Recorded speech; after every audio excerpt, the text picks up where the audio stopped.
সর্বাঘাতে কিশোর মৃত্যুর ঘটনায় গাফিলতির অভিযোগ তুলে ছাতনা সরবেরিয়া সুপার স্পেশালিটি হাসপাতালে বিজেপির বিক্ষোভ ও ডেপুটেশন। সাপের কামড়ে কিশোরের মৃত্যু ঘিরে চিকিৎসায় গাফিলতির অভিযোগ তুলে ছাতনা সুপার স্পেশালিটি হাসপাতালে বিক্ষোভ দেখালো ছাতনা বিজেপি। সোমবার বিজেপির বিক্ষোভ ঘিরে চাঞ্চল্য ছড়ায় ছাতনায়। জানা গিয়েছে, গত মঙ্গলবার দুপুরে ধানের জমিতে গিয়ে বিষধর সাপ ছোবল মারে ছাতনা সরবেরিয়া গ্রামের বছর 12 কিশোর সন্দীপ রানাকে। সাপে কামড়েছে বুঝতে পেরে 5 মিনিটের মধ্যে নিকটবর্তী ছাতনা সুপার স্পেশালিটি হাসপাতালে পৌঁছে যায় সন্দীপ। কিন্তু অভিযোগ, হাসপাতালে সন্দীপকে দ্রুত অ্যান্টিভেনাম দেওয়ার বদলে গড়িমসি করা হয়। অভিভাবক নিয়ে হাসপাতালে পৌঁছলে উপযুক্ত চিকিৎসা করা হয়নি বলে দাবি পরিবারের। গাফিলতির অভিযোগ তুলে ওই কিশোরকে বাঁকুড়া সম্মিলনী মেডিকেল কলেজে রেফার করে দেওয়া হয়। বাঁকুড়া সম্মিলনী মেডিকেল কলেজে নিয়ে যাওয়া হলেও অনেকটা সময় অতিক্রান্ত হয়ে যাওয়ায় রোগীর অবস্থার অবনতি হয়। বুধবার সন্ধ্যা 6টা নাগাদ বাঁকুড়া সম্মিলনী মেডিকেল কলেজে চিকিৎসারত অবস্থায় সন্দীপের মৃত্যু হয়। সোমবার ছাতনার বিজেপি বিধায়ক সত্যনারায়ণ মুখোপাধ্যায়ের নেতৃত্বে বিক্ষোভ হলে তীব্র নিন্দা জানানো হয়। পাশাপাশি 8 দফা দাবি দাওয়া নিয়ে ছাতনা সুপার স্পেশালিটি হাসপাতালের সুপারের কাছে একটি ডেপুটেশন দেওয়া হয়।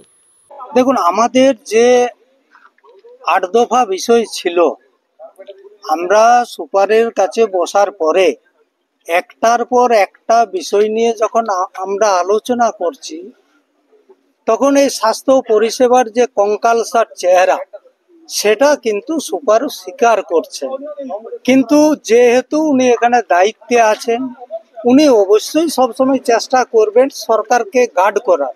কিন্তু গার্ড করার পরেও সমস্ত কিছু বেরিয়ে আসছে এবং স্বাস্থ্যের যে বেহাল দশা, সেটা কিন্তু সুপার স্বীকার করছেন। বর্তমান যে পরিষেবা, বড় বিল্ডিং চকচক করবে, মোজাইক নিচে থাকবে, কিন্তু স্বাস্থ্য যেটা পরিষেবা, যে কারণে মানুষ আসে হাসপাতালে, সেই পরিষেবাটা যে এখানে একদম ভেঙে পড়েছে এবং প্রত্যেকটি জায়গায় দুর্নীতি হচ্ছে, সেটা প্রকারান্তরে সুপার স্বীকার করছেন, কিন্তু তিনি কিছু করতে পারছেন না। এইটা হচ্ছে দুর্ভাগ্যের বিষয়। বর্তমান যে স্বাস্থ্য পরিষেবার হাল, 26-এর আগে এই পরিষেবা এর থেকে ভালো করা মুশকিল। তৃণমূল কংগ্রেসের পতন না ঘটলে এবং সরকার পরিবর্তন যদি না হয়, তাহলে স্বাস্থ্যের যে বেহাল দশা আছে, এই দশায় থাকবে বলে আমাদের ডেপুটেশন দিয়ে মনে হয়েছে। তাই আমরাও জনগণকে আবেদন করব, সরকার না চেঞ্জ করলে স্বাস্থ্য পরিষেবাকে এর থেকে ভালো করা মুশকিল আছে। দেখুন, সুপারও ভালো করে জানেন, উনি স্বীকার করলেন যে এখানে একদম স্বাস্থ্য পরিষেবা পুরো ভেঙে পড়েছে। কারণ ইমার্জেন্সিতে ডাক্তার নেই। একজন 60-এর ঊর্ধ্ব 62 বছরের ডাক্তার একদিন আসেন, তার পক্ষে 7 দিন দেখা সম্ভব নয়।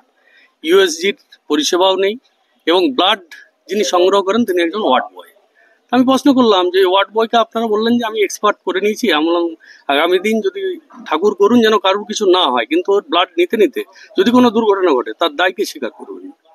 প্রথমটা উনি বললেন যে হ্যাঁ সেটা আমারই। পরবর্তীকালে যখন আমার যে স্বপনদা ধরলেন তখন উনি এড়িয়ে গেলেন।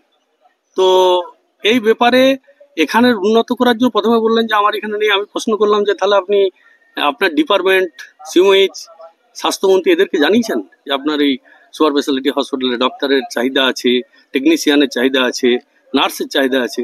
তো উনি হ্যাঁ বললেন। আমি বললাম কাগজটা দিন, কবে জানিয়েছেন? তাহলে আমরা বিধানসভায় সেই মতো আমরা দাবি রাখবো যে কেন দেওয়া হলো না আমার এলাকায়। আর এই এলাকায় একটা বাচ্চা মারা গেল শুধুমাত্র ডাক্তারদের গাফিলতির জন্য, তো এটা সুপার হিসাবে আপনি অস্বীকার করতে পারেন না। এই এলাকার আমি বিধায়ক, এখানে আপনার প্রয়োজনীয় যন্ত্রপাতি নেই।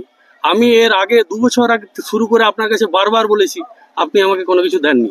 কিন্তু আপনার অনুমতি নিয়ে আমি একটা ইএনটির যে মেশিন, সেই মেশিনটা স্যাংশন হয়ে গেছে। 15 লাখ টাকার একটা মেশিন আমি এখানে দিচ্ছি যাতে সাধারণ মানুষ ইএনটির জন্য সুবিধা পান। আরেকটা বিষয় হচ্ছে যে রাত্রেবেলায় যে রোগীদেরকে ট্রান্সফার করে দেওয়া হয় বাঁকুড়া, তো তারা যাবে কিসে? যানবাহনের সমস্যা।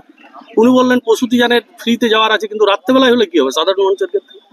তো উনি বললেন যে হ্যাঁ এখানে তো যারা এগুলো করে তাদের সঙ্গে আমি কথা বলি, আর ব্যক্তিগতভাবে আমাকে ফোন করলেও আমি সেটার ব্যবস্থা করি। তো কয়জন মানুষ রোগী আছে, সাধারণ মানুষ, খেটে খাওয়া মানুষ, যে আপনাকে ফোন করবে?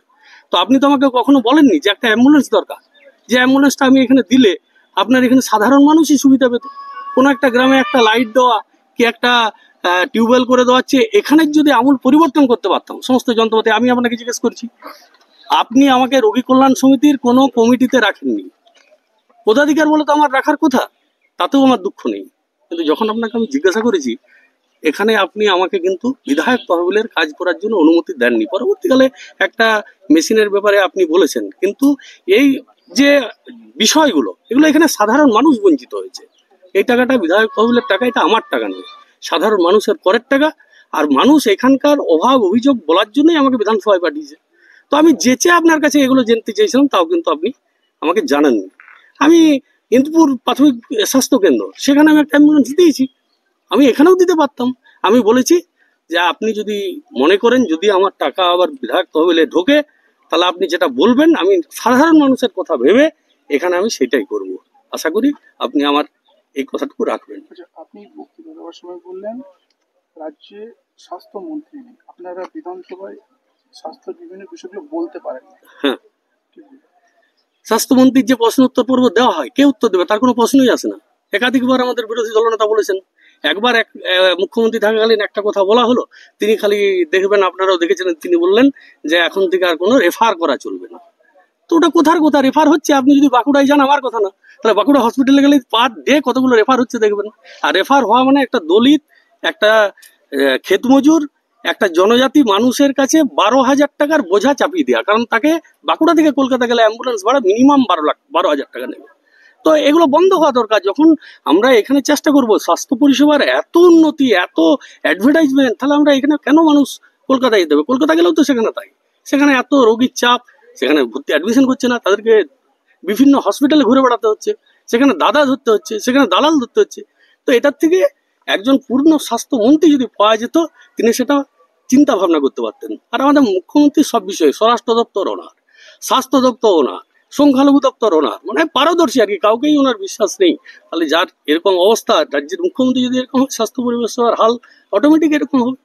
যে 8 দফা দাবি দেওয়া নিয়ে আপনারা এখানে সরকারকে জমা দিলেন, সমস্যার সমাধান কি উনি আশ্বাস দিলেন। আর আমরা আমাদের জেনারেল সেক্রেটারি সহ আমরা বলেছি যে আপনাকে এই প্রথম বার এই ডেপুটেশন দিলাম, আগামী দিন আমরা আপনার কথা মতো যদি দেখি যে না এগুলো কোনো সুরাহা হচ্ছে না, তাহলে বৃহত্তর আন্দোলনে যাব, সাধারণ মানুষকে সাথে নিয়ে গণ আন্দোলন হবে, স্বাস্থ্য পরিষেবা মানুষকে দিতেই হবে, এটা একটা সরকারের অঙ্গীকার, সরকারকে সেটা মানতেই হবে।